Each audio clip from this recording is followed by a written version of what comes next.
설교 제목을 내가 너를 이스라엘의 파수꾼으로 세웠다, 이 말씀 함께 나누도록 하겠습니다.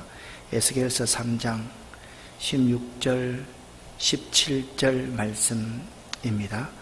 7일 후에 여호와의 말씀이 내게 임하여 이르시되 인자야, 내가 너를 이스라엘 족속의 파수꾼으로 세웠으니 너는 내 입의 말을 듣고 나를 대신하여 그들을 깨우치라. 아멘. 여기 이스라엘 족속의 파수꾼이 어떤 사람인지를 잘 보여주고 있는 내용입니다. 내가 너를 파수꾼으로 세운다. 그 파수꾼은 하나님이 세우는 사람입니다. 그런데 파수꾼이 해야 될 일은 딱 한 가지입니다. 너는 하나님의 입에 말씀을 듣고 하나님을 대신하여 그들을 깨우치는 역할을 하는 사람이 파수꾼입니다. 파수꾼이 어떤 사람이냐? 하나님의 입술의 말씀, 하나님 말씀을 잘 들어야 돼요. 그리고 파수꾼은 어떤 존재냐? 하나님을 대신하는 존재예요. 그러면 여러분과 저를 하나님이 내가 너를 이스라엘 족속의 파수꾼으로 세웠다라는 것은 뭐냐 하면 내가 너를 나 대신으로 세웠다, 그 말입니다. 그래서 파수꾼이 해야 될 일은 뭐냐? 이스라엘 백성들을 깨우치는 거예요. 그런데 이스라엘 백성들에 대해서 우리가 먼저 생각을 해봐요. 우리가 파수꾼 하면 여러분 어떤 그림이 머릿속에 그려집니까? 군복을 입은 그림이 그려집니까? 사실 군사가 파수꾼이라고 여러분 생각하기 참 쉽잖아요. 일반적으로 파수꾼은요, 이스라엘 파수꾼은 이런 모습이에요. 그러니까 나팔을 길게 부는 거죠. 이런 모습으로 동이 겨울 때 그 백성들에게 하나님의 입술의 말씀을 듣고 백성들을 깨우치는 거예요. 파수꾼은 아무나 내가 하고 싶어서 하는 게 아니에요. 하나님이 그를 세울 때 파수꾼이 되는 거예요. 우리가 에스겔서 3장을 읽었는데요. 에스겔서 3장에는 이런 내용들이 기록되어져 있습니다. 같이 한번 읽어보겠습니다. 에스겔서 3장에는 유다 백성들에게 보내기 위하여 에스겔을 부르신 하나님께서 그를 준비시키는 내용과 그에게 사명을 맡기시는 내용이 기록되어 있습니다. 하나님께서는 그의 기뻐하는 일을 위하여 일꾼을 세우실 때 그 일에 적합하도록 그를 훈련시키고 준비시키시는 분이십니다. 또한 모든 성도들을 그 일을 잘하기 위하여 잘 준비해야 한다는 점을 알아야만 합니다. 아멘. 에스겔서 3장 9절 말씀을 보면 이런 말씀이 기록되어져 있거든요. 같이 한번 읽어보겠습니다. 내 이마를 화석보다 굳은 금광석 같이 하였으니 그들이 비록 반역하는 족속이라도 두려워하지 말며 그들의 얼굴을 무서워하지 말라 하시니라. 아멘. 여기 이제 반역하는 족속이라는 단어가 있잖아요. 그래서 옛날에 개혁 그냥 한글판에는 그들이 패역하는 족속이라고 그렇게 번역을 하고 있는데 그 번역이 더 사실 옳아요. 그러니까 파수꾼이 하나님을 대신해서 깨우칠 사람이 어떤 사람이냐? 패역하는 족속이라는 거예요. 그렇기 때문에 그들에게, 패역하는 족속들에게 하나님 말씀을 전하려 그러면 두렵겠어요? 두렵지 않겠어요? 두렵지요. 무섭기도 하지요. 왜냐하면 우리가 그들에게 당할 수 있기 때문에. 그래서 우리가 깨우쳐야 할 백성들은 패역한 족속이고 그들이 우리를 두려워하는 것이 아니라 우리가 그들을 두려워할 수밖에 없는 존재이고 그의 얼굴을 무서워할 수밖에 없는 존재가 우리가 깨우쳐야 될 백성들의 모습이라는 거예요. 우리는 우리가 깨우쳐야 될 백성들을 쉽게 생각합니다. 그들이 우리가 말해서 말 잘 들을 사람이면 말 안 해도 하나님 앞에 돌아오지요. 아무리 여러분과 제가 이야기해도 그들은 우리의 말을 들으려고 생각하지 않는 패역한 족속이라는 사실을 여러분이 알아야 돼요. 근데 그들의 존재가 이렇기 때문에 하나님은 그들에게 우리를 보내실 때 반드시 한 가지를 주시면서 보내십니다. 뭘 주시는지를 여러분 한번 12절, 13절 말씀 같이 한번 읽어보겠습니다. 때에 주의 영이 나를 들어 올리시는데 내가 내 뒤에서 크게 울리는 소리를 들으니 찬송할지어다 여호와의 영광이 그의 처소로부터 나오는도다 하니 이는 생물들의 날개가 서로 부딪히는 소리와 생물 곁의 바퀴 소리가 크게 울리는 소리더라. 아멘. 하나님의 영광을 찬송하는 소리를 파수꾼이 듣게 되는 거예요. 이걸 안 들으면요, 패역하는 족속, 우리가 두렵고 무서워하는 그들에게 다가서 그들을 깨우칠 수가 없어요. 근데 파수꾼이 관심해야 될 게 뭐냐 하면 호련히 주의 영이 임하는 체험을 파수꾼은 반드시 해야 되고, 하늘에서 들리는 소리를 들을 수 있어야 되고, 하나님의 영광의 그 처소에 하나님의 천군과 천사들이 하나님을 찬송하는 소리를 들어야 돼요. 이걸 들으면 아무리 두렵고 패역한 족속이라도 두려워하지 않을 수가 있는 거예요. 여러분, 사도행전 7장에 보면 스데반 집사가 있잖아요. 스데반 집사가 어떻게 죽어요? 돌에 맞아 죽잖아요. 그 돌을 제가 이렇게 하는데, 자, 옛날에 공기놀이 하듯이 이렇게 던질까요? 어떻게 던질까요? 들어서 인상 쓰면서 욕하면서 들어서 힘껏 던지는 거예요. 우리로 말하면 소위 짱돌을 가지고 사람을 진리에서 죽이는 거예요. 그러면 가만히 한번 생각해 보세요. 우리가 그런 자리에 파수꾼으로 있다 그러면 두렵고 무섭고 떨릴 것 아닙니까? 그때 스데반 천사가, 스데반이 뭘 보느냐? 하늘 보좌를 봐요. 하나님을 봐요. 그러니까 스데반의 얼굴이 어떻게 변했다 그랬어요? 천사와 같이 변했던 거예요. 그러니까 마음속에 세상이 주지 않는 평화가 그 마음속에 임하는 거예요.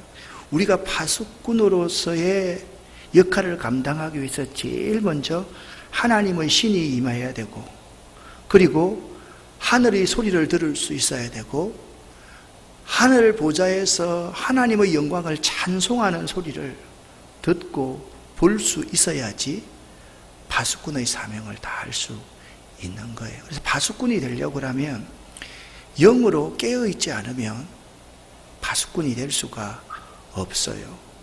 주의 영이 나를 들어 올려서, 12절 말씀에도 주의 영이 자기를 들어 올린다라고 그렇게 말씀을 하고 있는데요. 14절 말씀을 또 한번 보십시오. 뭐라고 말씀을? 주의 영이 나를 들어 올려 데리고 가시는데 내가 근심하고 분한 마음으로 가니? 생각해 보세요. 패역한 백성을 깨우치러 가는데 내 마음이 편할 리가 없잖아요.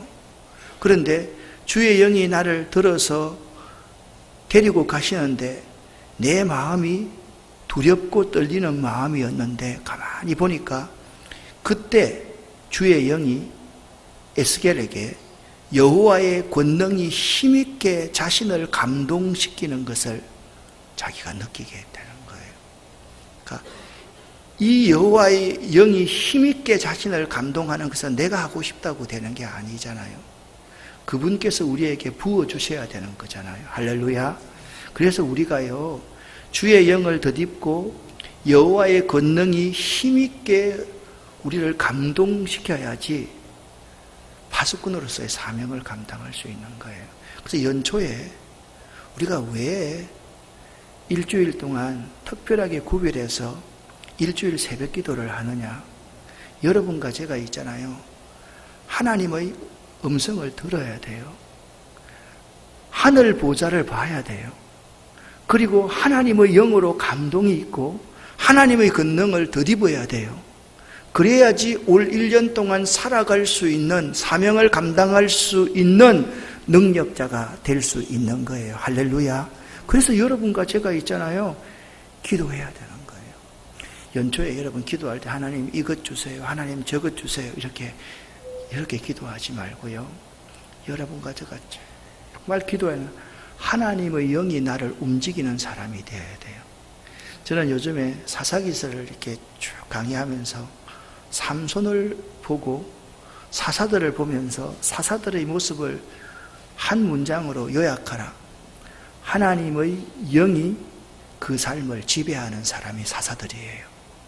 여러분들이 올 한 해의 삶이 하나님의 영이 여러분을 지배하는 삶, 하나님의 영이 여러분을 다스리는 삶 사시기를 예수 이름으로 간절히 축원합니다. 간절히 축원합니다. 그래서 내일부터 기도할 때요, 하나님의 신이 나를 다스려 주시옵소서. 하나님께 감동 감화를 받고 하나님의 영에 이끌려서 사는 올 한 해가 되게 해 주세요. 그렇게 기도할 수 있어야만 돼요. 그럼 좀 더 구체적으로 파수꾼이 하는 일이 무언가 같이 한번 읽어보겠습니다. 파수꾼은 성벽 위나 산 꼭대기 혹은 특별히 고안된 망대 위에 배치되어 적의 동태를 감시하는 사람입니다. 파수꾼은 적의 움직임을 살피기 위해서 방심하지 않고 임박한 적의 공격을 그 성 사람들에게 알려주는 사람입니다. 파수꾼이 있으므로 성벽 밖에 거주하는 백성들에게 보호받을 기회를 주고 사람들이 성문을 보호하고 수비할 시간을 얻게 됩니다. 따라서 파수꾼의 사명은 대단히 중요한 것입니다. 망대에서 성읍을 지키는 사람입니다. 또 재산을 지키는 역할을 하기도 했는데 밭과 포도원을 지키는 파수꾼도 있었습니다. 에스겔에게 이스라엘 족속을 경성시키는 책임이 그에게 부여되었던 것입니다. 에스겔이 하는 일은 축복과 저주 그리고 생과 사에 관계되는 중요한 일이라는 뜻을 담고 있습니다. 아멘. 그러니까 여러분과 제가 올 한 해 동안 파수꾼의 사명을 감당한다. 이것은 매우 중차대하다. 내 혼자만을 위해서 살아가는 게 아니라 성 안에 있는 백성이 나로 말미암아 살아갈 수 있게 만드는 사람이 파수꾼이다. 그렇게 말씀하고 있는 거죠. 좀 더 구체적으로 여러분과 제가 파수꾼은 어떤 사람인지를 한번 살펴보겠습니다. 17절 제일 위에 두 번째 줄을 같이 한번 읽어보겠습니다. 너는 내 입의 말을 듣고 나를 대신하여 그들을 깨우치라. 아멘. 그러니까 파수꾼은요, 오늘 본문 처음에 읽었던 말씀인데 이런 사람이에요. 첫 번째, 하나님의 입에 말씀을 잘 들어야 돼요. 그리고 하나님을 대신하는 사람이에요. 하나님을 대신해서 그들을 깨우치는 사람이에요. 자, 파수꾼은 어떤 사람입니까? 하나님의 말씀을 잘 들어야 되는 사람이에요. 두 번째, 하나님을 대신하는 사람이에요. 세 번째, 하나님을 대신해서 패역한 백성을 깨우치는 역할을 하는 사람이 파수꾼이에요. 자, 파수꾼은 같이 한번 읽어보겠습니다. 파수꾼은 하나님의 말씀을 대언하여 백성을 깨우치는 자입니다. 따라서 파수꾼에게는 두 가지 기능이 요구됩니다. 첫째는 하나님의 말씀을 선포하기 위하여 언제나 그의 영혼의 길을 항상 열어놓고 있어야 한다는 것과, 둘째는 하나님의 말씀을 선포하기 위하여 하나님이 명령하시는 것이라면 자신에게 맞지 않더라도 언제나 입을 열어야 한다는 것입니다. 파수꾼은 하나님의 말씀으로 하나님을 대신하여 백성들을 깨우치는 사명을 받은 자입니다. 죄짓는 생명을 보고 깨우쳐 주어야 할 사명이 있습니다. 한 발자국 더 나아가면 웅덩이에 있어 빠져 죽게 되는 것을 보고도 깨우쳐 주지 못하면 파수꾼이 아닙니다. 그래서 두 가지 기능이 있습니다. 언제나 영혼의 길을 하나님을 향해 열어놓고 있어야 된다. 두 번째는 하나님이 명령하시는 것이라면 내 자신에게 맞지 않더라도 언제나 입을 열어야 한다. 그러니까 여기 언제나라는 단어가 함께 들어갑니다. 언제나 하나님을 향하여 길을 열어야 되고, 하나님이 명령하시는 말씀이라면 나한테 맞지 않더라도 입을 언제나 열어야 될 존재가 파수꾼이에요. 그러면 여러분과 저의 모습을 한번 살펴봐요. 저한테 맞지 않는다고 해서 입을 열지 않으면 파수꾼이에요? 파수꾼 아니에요? 다 대답해 보세요. 파수꾼이에요? 파수꾼 아니에요? 아닙니다, 절대로. 예? 내가 듣고 싶은 소리만 듣는 것은 파수꾼이 아니에요. 항상 하나님의 소리를 들어야 돼요. 나하고 맞지 않다 하더라도 하나님이 말씀하시면 입을 열어야 될 존재가 파수꾼이라는 거예요.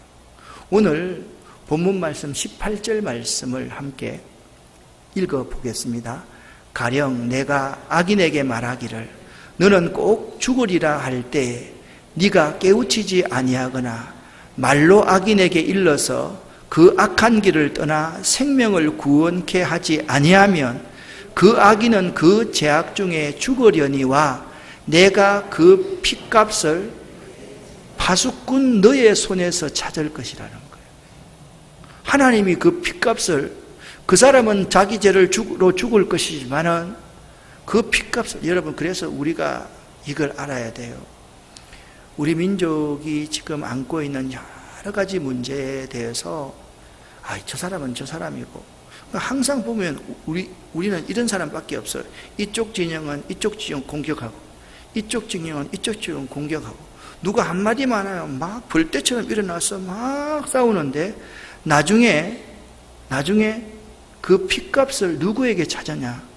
우리 믿는 파수꾼들에게 그 핏값을 찾겠다, 그렇게 말씀하는. 그래서 여러분의 가족 중이나 여러분의 친구 가운데 그를 깨우쳐야 될 사람이 있는데 그가 불신자로 죽게 될 때 그 핏값을 깨우치지 못한 여러분과 저에게 하나님은 찾으실 거라는 거예요. 그게 중요한 거예요. 그래서 그 책임 때문에 항상 하나님을 향해서 길을 열어둬야 되고, 하나님이 말씀하시는 말씀이면 내가 하기 싫어도 입을 열어야 될 존재가 파수꾼이다 라고 말씀하고 있는 거예요. 또 파수꾼은 어떤 사람인지를 한번 살펴봅시다. 이 세 번째가 매우 중요합니다. 같이 한번 읽어보겠습니다. 파수꾼은 운명적으로 미래에 서 있는 자입니다. 왜냐하면 하나님께서 그에게 주시는 말씀이 모두 미래에 관한 것이기 때문입니다. 파수꾼은 예언자입니다. 선지자입니다. 역사의 현재에 살면서 미래에 서 있는 자, 그 사람이 바로 파수꾼입니다. 아멘. 하나님의 말씀은 항상 우리가 미래에 서 있으라고 말씀하거든요. 여러분 보세요. 우리가 구합니다. 구하여도 아직까지 이루어지지 않았습니다. 우리는 어떻게 해야 돼요? 받은 줄로 믿고 구하는 존재가 우리들입니다. 아직까지 이루어지지 않았습니다. 아직까지 진행형입니다. 그렇지만 우리의 믿음 속에는, 믿음은 바라는 것들의 실상이요 보지 못하는 것의 증거인 사실을 받아들입니다. 이것은 꼭 이루어진다. 왜 이루어집니까? 하나님은 신실하신 분이기 때문에. 할렐루야. 하나님은 신실하신 분이에요. 하나님은 한번 말씀하신 거 결코 잊지 않고 그대로 다 이루시는 분이기 때문에 우리가 파수꾼으로 선다라는 것은 현재에 살고 있지만 미래에 서 있는 자, 그 자가 될 수 있어야 된다라고 그렇게 말씀하고 있는 거예요. 그래서 파수꾼에게는요, 그 역할을 잘 감당하기 위해서 필요한 것이 꼭 있습니다. 자, 그것을 여러분 첫 번째 빨간 부분만 같이 한번 읽어보겠습니다. 파수꾼은 기준이 묵시의 말씀에 기준을 두어야만 합니다. 아멘. 파수꾼은요 항상 묵시의 말씀이 기준이어야 된다. 그래서 파수꾼은요 다른 말로 하면 말씀을 따라가는 사람이어야 한다. 따라합시다. 말씀을 따라가는 자, 말씀을 쫓아가는 자. 아멘. 파수꾼은요 말씀을 따라가고 말씀을 쫓아가는 거예요. 묵시의 말씀이 진리로 신앙의 기준과 원칙이 되는 사람이에요. 오늘날 우리 한국 교회에 이렇게 선교지에 이렇게 나가보면 선교지에서도 교단이 있어요. 이런 감리교, 침례교, 장로교, 성결교, 순복음교회, 또 장로교 중에서도 이파 있어요. 그래서 선교지도 보면 선교사님끼리도 자기 파들만 어울리는 경우가 많이 있어요. 잘 어울리는 분도 있지만 참 중요한 것은 신학이 중요한 게 아니에요. 하나님 말씀이 중요한 거예요.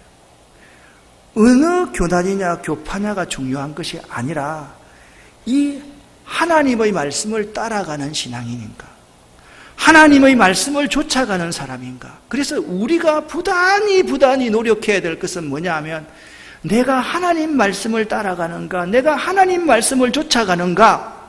그러니까 우리의 삶의 기준이 묵시의 말씀이 되어야 된다. 그게 파수꾼의 역할을 감당하기 위해서 가장 필요한 거예요. 저는 목회에 있어서 가장 소중하게 생각하는 것을 말씀이라고 생각해요. 하나님의 말씀이라고 생각해요. 여러분 어떻습니까?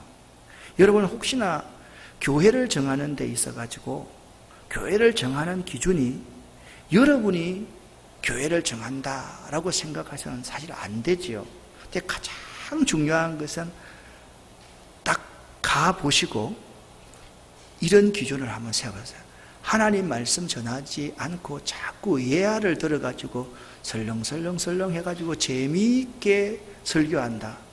그런 교회는 조금 생각해. 제가 X라고 하면 안 되죠. 그죠? 조금 세모로 이렇게 생각해 봐야만 됩니다. 왜? 여러분 설교를 제가 그랬잖아요.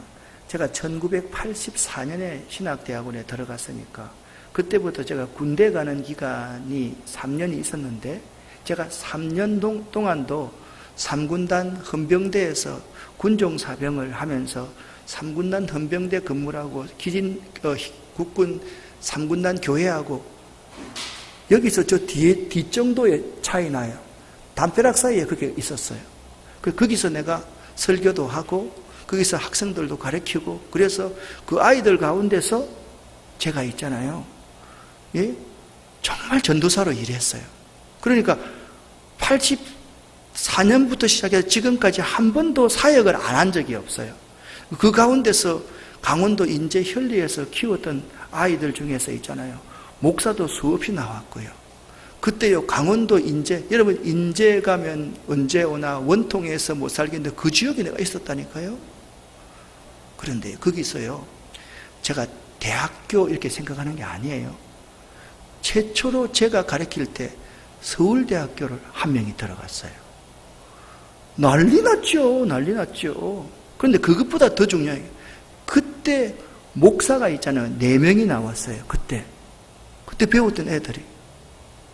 근데 그때 우리 여름 수련회, 겨울 수련회를 하면요 군당 본부대장이 와가지고 교회에다가 전부 다 텐트를 다 쳐줬어요. 그 길인데 저 현리 지역에 있는 아이들이 다 모였어요. 다. 뭐 하는지 아세요? 새벽 기도하고 찬송하고 기도하고 말씀 나누고 아침 먹고 찬송하고 말씀 나누고 기도하고 점심 먹고 말씀 나누고 기도하고 찬송하고 그걸 5박 6일 동안 하는 거예요. 여러분 그 아이들이 변화되지 않을 수 있겠어요? 누가 변화시키나요? 하나님의 성령께서 말씀을 통해서 그 아이들을 깨우쳐 가는데 정말 상상할 수 없는 놀라운 역사가 일어나더라고요. 여러분, 우리의 삶에 참 중요한 게 뭐냐? 묵시의 말씀이 여러분의 삶에 가장 중요해야 돼요. 근데 묵시의 말씀을 중요하다, 이게 뭐예요? 하나님 말씀 세 가지가 뭐예요? 기록된 말씀이 뭐요? 성경.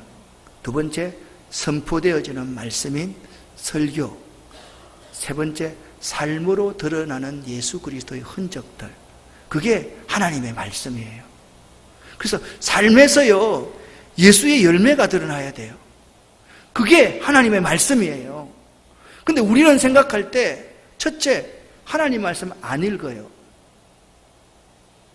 하나님 말씀 잘 안 들어요. 그리고 하나님 말씀을 우리 삶에서 실천하지를 잘 않아요. 그러니까 말씀이 우리의 삶의 기준이 될 수가 없는 게지요. 여러분, 올 한 해 첫 번째도 말씀, 과정도 말씀, 결론도 말씀, 이렇게 살아갈 수 있는 파수꾼 되시기를 예수 이름으로 간절히 축원합니다. 또 파수꾼에게 그 역할을 감당하기 위해서 필요한 두 번째가 있어요. 자, 두 번째 빨간색 부분 같이 읽어보겠습니다. 파수꾼은 깨어있는 파수꾼, 기도하는 파수꾼이 되어야 합니다. 항상 파수꾼은 깨어 있어야 돼요. 여러분, 솔직하게 한번 여러분 스스로 한번 돌아보세요. 지금 여러분이 말하면 부정적이고 믿음 없는 말하고 그리고 세상적인 말 자꾸 하는 사람은 이런 사람이 딱 돌아보고 보면 내가 새벽 기도 안 하고 옛날에는 기도했는데 지금 기도 안 하면 이렇게 돼요. 장로님들도 권사님들도 안수 집사님들도 예외가 없어요. 내가 이 말하는데 고개를 숙이는 사람은 새벽 기도 잘 안 나오는 사람이에요. 다 보니까 나오는 사람 다 보니까. 여러분, 저는요, 여러분들을 보고 1년 365일 새벽 기도 다 하라고 저는 말씀하지 않겠어요. 토요일 날 하루만은, 토요일 날 쉬잖아요. 하루만은 여러분들 새벽 제단을 쌓을 때 자녀들하고 함께 나와서 새벽 제단을 쌓으세요. 누구하고요? 자녀들하고. 그래서 저한테 부탁하세요. 우리 목사님들한테 부탁하세요. 축복 기도해달라고 꼭 하세요. 그러면 기도할게요. 그리고 있잖아요, 우리가 일주일 동안 구별해서 이렇게 새벽 기도합니다 라고 할 때는 있잖아요, 꼭 참석을 하세요. 그러면요, 그 기간 정도만 참석을 해도 우리의 영이 열리고 하나님의 소리를 듣게 되고 하나님 말씀에 대해서 깨어있는 신자가 될 수 있다라는 거예요. 깨어있을 때 외칠 수 있는 자가 되는 거지, 눈이 감겨있고 저기 오는데도 모르면 외칠 수가 없고 나팔을 불 수 없다라는 사실을 알아야 돼요. 세 번째, 파수꾼이 그 역할을 잘 감당하기 위해서 필요한 한 가지가 있어요. 그게 뭐냐? 파수꾼은 새벽을 기다리는 자가 되어야만 합니다. 파수꾼은 항상 희망적인 사람이 되어야만 돼요. 파수꾼이 희망을 잃어버리면 그 사람은 파수꾼이 아니에요. 시편 30편 5절 말씀을 같이 읽어보겠습니다. 그의 노염은 잠깐이요 그의 은총은 평생이로다. 저녁에는 울음이 깃들일지라도 아침에는 기쁨이 오리로다. 아멘. 그래서 파수꾼은 항상 희망 속에, 소망 속에 사는 신앙인이 되어야 되기 때문에 파수꾼에게는 낙심할 겨를이 없습니다. 왜? 따라합시다. 반드시 새벽이 오기 때문입니다. 아멘. 왜냐하면 우리는 지금 동굴 속에 들어가는 사람이 아니고 터널 속에 들어가는 사람이 파수꾼이에요. 끝이 있는 거예요. 지금은 어둡지만 그대로 주님의 말씀이 나의 삶의 원리와 기준이 되어서 앞으로 가면 이 터널이 좀 길고 짧다는 것밖에 없지, 반드시 거기에 새 빛이 우리에게 비치기 때문에 결코 낙심할 수가 없다라는 거예요. 묵시는 반드시 이루어집니다. 더딜지라도, 지체가 될지라도 반드시 이루어지고 정령응하기 때문에 항상 희망적이고 긍정적인 자세로 삶을 살아야 될 존재가 파수꾼이다라는 사실을 여러분 꼭 명심할 수 있기를 바랍니다. 파수꾼에는 책임이 있습니다. 책임이 있습니다. 자, 두 번째 패라그래프 앞에 파수꾼에게는 이 부분 같이 읽겠습니다. 파수꾼에게는 이스라엘 족속이라는 공동체를 지키는 책임이 주어져 있습니다. 파수꾼과 공동체의 운명은 하나로 연결되어 있습니다. 파수꾼이 그 책임을 다하지 못한다면 내가 그 핏값을 내 손에서 찾을 것이고, 아멘. 저는 이제 어제도 그렇고 오늘 우리 교회에 등록하거나 우리 교회에 나오시려 결정하신 분 중에서 권사님, 연세 많은 권사님들이 이렇게 오실 때 제가 꼭 부탁하는 게 있습니다. 권사님이 하실 일이 딱 한 가지입니다. 저를 위해서, 우리 교회를 위해서 기도해 주십시오. 여러분, 정말 목회자에게 필요한 사람은 누군지 아십니까? 목회자를 위해서 기도하는 사람입니다. 같이 함께 기도해 주는 사람입니다. 왜? 목회자의 영적인 건강이 교인들의 영적인 건강과 운명적으로 하나 연결되어 있기 때문에, 여러분 한 사람 한 사람의 영성과 우리 교회의 운명이 연결되어 있기 때문에 이 속에 조그마한 미꾸라지 같은 그러한 존재가 있어도요, 이 공동체가 흔들릴 수 있거든요. 그래서 우리가 공동 운명체라는 생각을 가지고 항상 책임의식을 가지고 있어야 된다. 힘들면 쉬자, 오늘 기도 쉬자 그러지 말고, 힘드니까 다른 사람이 안 나오겠지, 내가 그 자리에 앉아야 하리라. 그 긍정적인 생각으로 나아오는 사람이 진정한 파수꾼이에요. 여러분, 교회를 위해서 너무 많은 일을 하려고 생각하지 마세요. 중요한 것은 우리가 운명 공동체가 되어야 돼요. 우리의 생명들이 서로 연결되어 있는 책임의식을 가지고 가족의식을 갖는 것이 매우 중요한 거죠. 생각해 보세요.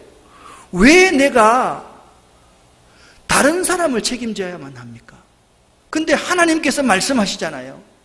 내가 그 핏값을 네 손에서 찾을 것이고, 그렇게 말씀하기 때문에 우리에게 책임이 있다라는 점을 알아야만 되는 것입니다. 사랑하는 여러분, 여러분과 제가 파수꾼으로 살아가면 하나님께서 반드시 축복을 주십니다. 19절 말씀에 따라합시다. 내 생명을 보존하리라. 아멘. 우리의 생명이, 우리가 임무를 잘 수행하면 하나님이 내 생명을 보존해 주십니다. 이 땅에서 우리가 피해를 받아서 죽는다 할지라도 영원한 하늘나라에 우리의 생명을 보존해 주십니다. 할렐루야. 그리고 영원한 하늘나라를 상급으로 받게 되고 면류관을 받게 될 것입니다. 여러분과 제가 이러한 모습의 파수꾼을 한번 머릿속에 그리면서 올 한 해 해가 더 오를 때 내가 기도의 자리에서 하나님의 음성을 듣고 파수꾼으로서의 역할을 감당하는 사람이 되어야 되겠다. 여러분, 기도하는 것 쉽지 않습니다. 새벽기도 1부, 2부 인도하는 것 힘들어요. 어려워요. 제가 그런 데 있잖아요. 힘들고 어렵지요. 그런데 어떻게 합니까? 해내야 되기 때문에 이건 기쁨이고 즐거움이 될 수가 있는 겁니다. 우리가 있잖아요. 왜 이렇게 목사님 좀 설렁설렁 목회하면 될 건데 왜 이렇게 빡빡하게 목회해요? 제가 여러분 앵벌이 시킨다는 말 들으면서까지 왜 이렇게 하는 거예요? 여러분, 그냥 말씀만 전하면 되지 왜 발효하면서 이런 거 왜 하는 거예요? 왜 그런데 또 매주는 왜 쓰는 거예요? 여러분 가만히 한번 생각해 보세요. 요즘에 저를 만나는 많은 사람들이 저한테 하는 말 딱 한마디더라고요. 10마디 중에 9마디가 하는 말이 목사님 건강 조심하세요. 그 말이더라고요. 왜? 건강을 잃으면 모든 게 다 잃으니까. 맞습니다. 그런데 우리가 파수꾼의 사명을 잘 감당하겠다는 생각으로 우리가 하나님의 말씀을 기준해서 꿋꿋이 나아가면 있잖아요. 하나님이 우리의 영혼을 보존해 주시겠다. 약속받았지 않습니까? 할렐루야. 그렇기 때문에 하나님이 우리를 지키신다. 제가 이 말씀만 하고 마칠게요. 저는 간헐적 단식을 합니다. 16시간 간헐적 단식을 합니다. 하루에 2끼만 먹습니다. 그리고 하루에 10,000보 이상을 꼭 걸으려고 생각합니다. 어제 여러분 우리 등산 갔는데 열심히 하루 종일 걷고 나니까 9,700보 정도 걸었더라고요. 산에. 문수산 밑에서부터 올라갔다 내려오니까 9,700보더라고요. 그럼 10,000보라는 것이 결코 쉬운 건 아닙니다. 저녁 때 추우면 이렇게 합니다. 이마트 트레이더스 갑니다. 저 이마트 선전하는 거 아닙니다. 갑니다. 가서 자대 사이로 왔다 갔다 해서 거기서 5,000보 채우고 옵니다. 밤 11시가 됩니다. 정말 자다가도 벌떡 일어나서 한 바퀴 돌고 잡니다. 왜 그래요? 내 건강 위해서 맞지요. 그런데 파수꾼의 책임을 다하기 위해서는 뭘 해야 될까요? 내가 내 건강을 관리하지 못하면 이 파수꾼의 책임을 다하지 못할 거잖아요. 하나님이 우리에게 이렇게 말씀했습니다.